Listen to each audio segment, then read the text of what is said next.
प्रतिक्रिया दिलीत त्याबद्दल. अमोल मिटकरी सुद्धा आपल्या सोबत आहेत. अमोल मिटकरी जी अमानुष पद्धतीनं कशी संतोष देशमुखांना मारहाण झाली आणि केवळ मारहाणच नाही तर मारहाणीनंतर कुठलाही पश्चाताप न बाळगता हे सगळे आरोपी कसे हसत होते आणि कसा आसुरी आनंद लुटत होते ते दाखवणारे फोटो आता समोर आलेत. आपल्या चॅनलच्या माध्यमातून हे फोटो बघतो आहोत. म्हणजे इतक्या संवेदना हे झाल्यात आता की असं पण इतके पण हैवान कोणी असू शकतात. म्हणजे 8 दिवसांपूर्वी मी छावा चित्रपट बघितला होता आणि त्यामध्ये संभाजी महाराजांची हत्या क्रूरपणे करणाऱ्या औरंगजेबाची तीही पाहिली होती मी, मोगलांची मांदियाळी. आणि आता 400-450 वर्षानंतर सुद्धा अशा प्रकारे सुद्धा त्याची पुनरावृत्ती दिसावी. म्हणजे इथे संतोष देशमुखांना जसं बसवल्या गेलेलं आहे, कोणी रॉड मारतंय मागून, कोणी म्हणजे पाईपानं मारहाण करतंय आणि हे म्हणजे अक्षरशः डोळ्यात पाणी आलं. म्हणजे खरं सांगतो शपथ की इतके हैवान असू शकतं कोणी माणसाच्या चेहऱ्याच्या मागं, हे बघून म्हणजे मानवतेला सुद्धा लाजवणारी ही घटना आहे. निषेध करावा तेवढा कमीच आहे.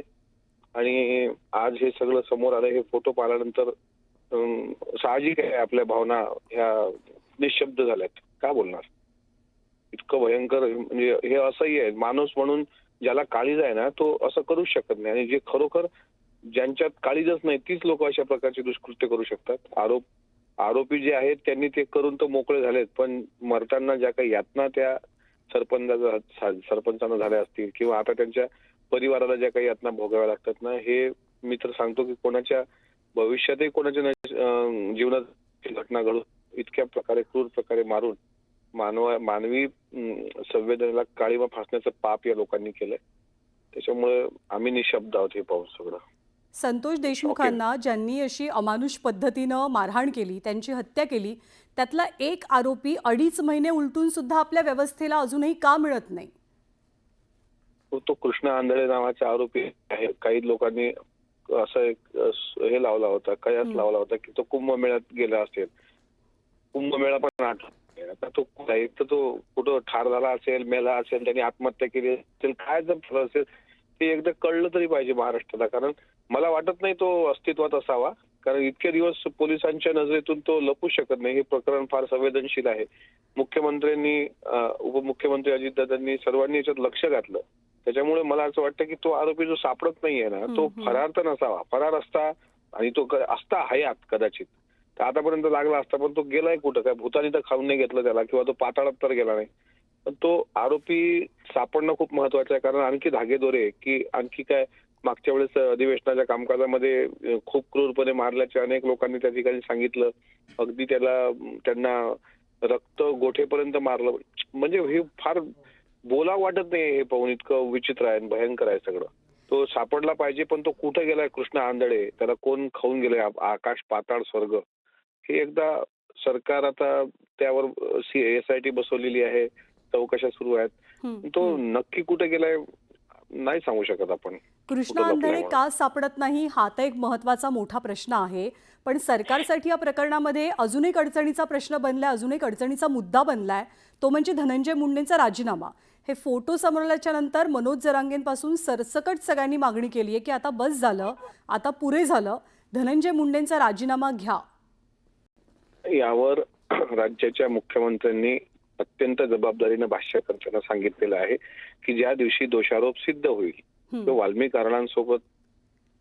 कराड जो मुख्य आरोपी दाखवला जातोय पोलिसांकडून, त्यांच्यासोबत खरंच काही असं झालं असेल या हत्ये प्रकरणामध्ये, तर मग राजीनामा घेण्याचा अधिकार सरकारला राहील. पण काही दोषच नसेल किंवा काही संबंधच नसेल तर मग राजीनामा देण्याचा प्रश्न येत नाही. हे स्पष्ट मुख्यमंत्र्यांनी केलंय.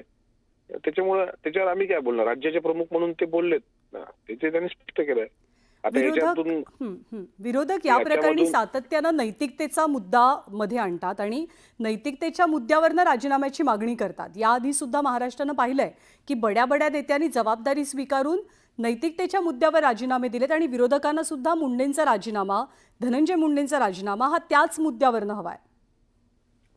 एक गोष्ट आहे, तुम्ही म्हणताय ते बरोबर आहे की अजितदादांनी मागच्या राजीनामा देताना आपण बघितलं, आबांनी पण दिला होता. ह्या गोष्टी जरी खऱ्या असतील, पण राजीनामा देण्याच्या 2 पद्धती आहेत. एक तर आरोप सिद्ध होत नसताना तुम्ही राजीनामा द्याच असा रेटा लावणं, म्हणजे राजीनामा दिल्यानंतर तुम्ही आरोपी आहे कबूल करणं.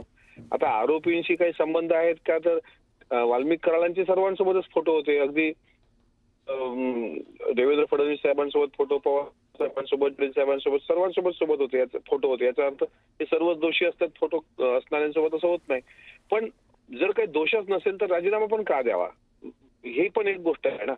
त्याच्यामुळे नैतिकतेचा गप्पा करणारे जे काही विरोधक आहेत ना, किती असे विरोधक आहेत विरोधी पक्षामध्ये ज्यांच्याजवळ नैतिकता नावाचा प्रकार शिल्लक आहे. अनेक उदाहरणं येतात. आता यासाठी विरोध तुम्ही नक्की करा. व्यक्तीचा पण इतका पण नका ना टोकाचा विरोध करू, की आज मी धनंजय मुंडे साहेबांना बघितलं मग की चेहऱ्याचा ते भाग हे झालेला, डोळ्याचं ऑपरेशन झालेलं, धड बोलता येत नाही. म्हणजे ठीक आहे ना, एखाद्या व्यक्तीला तुम्ही मनस्ताप द्यायचा तर किती द्यायचा, राजीनामा नक्कीच घ्या, पण आरोप तर सिद्ध होऊ द्या. तोपर्यंत राजीनामा देणं, मला तरी असं वाटतं, मुख्यमंत्र्यांनी सांगितल्यानंतर मुख्यमंत्र्यांवर सर्वांचा विश्वास आहे, त्याच्यामुळे आता त्याच्यावर काही बोलावं असं मला वाटत नाही. ज्यावेळेस हे सिद्ध होईल की या सगळ्या प्रकरणात कोणी दोषी असेल, त्यावेळेस अजितदादा, तुम्हाला माहिती आहे अजितदादांचं व्यक्तिमत्व माहिती आहे, दादांचं एकंदरीत काम करायची पद्धत नाही, दादा पुढाकार घेतील द्या राजीनामा. अमोल मिटकरीचे पण हे जे आभार. काही हां, बोला. हे जे काही चित्र बघतोय ना, म्हणजे ज्या पद्धतीने मारलंय सरपंचांना, हे खूप वाईट आहे, खूप वाईट. म्हणजे अगदी जसा तुमचा फोन आला, माझ्या हातात घास होता आणि ते फोटो आले, तर तसाच पडलाय तो घास. हे सहज होऊ शकतं, कसंही वेदना आहे. तसं कोणाच्याही मी तुमच्या चॅनलच्या माध्यमातून मी ईश्वराला प्रार्थना करतो, कोणाच्या नशिबात अशी पीडा येऊ नये. मात्र जे कोणी मोकाट आरोपी असतील, कठोरात कठोर शासन, याहीपेक्षा काही कठोर शासन फाशीपेक्षा असेल तर त्याला द्यावं. हे मानवी संवेदना बोथट करणार, म्हणजे मानवी संवेदना शून्य करणार तर आहेच. महाराष्ट्राची प्रतिमा, महाराष्ट्राची मान लाजेनं खाली जाईल, शर्मेनं खाली जाईल, असं हे दुष्कृत्य आहे. या आरोपींना सोडूच नये. कृष्णा आंधळेंपासून सगळेच जण जो कोणी आरोपी असतील त्यांना कठोर कारवाई व्हावी. उद्यापासून अधिवेशनामध्ये आम्ही संपूर्ण ताकदीनं देशमुख कुटुंबियांच्या पाठीशी उभं राहू. इथे मृत्यूही ओशाळला, अशाच काहीशा भावना अनेकांच्या फोटो बघितल्याच्या नंतर मनामध्ये दाटून येत आहेत. आभार आपले, आपल्या प्रतिक्रियेबद्दल.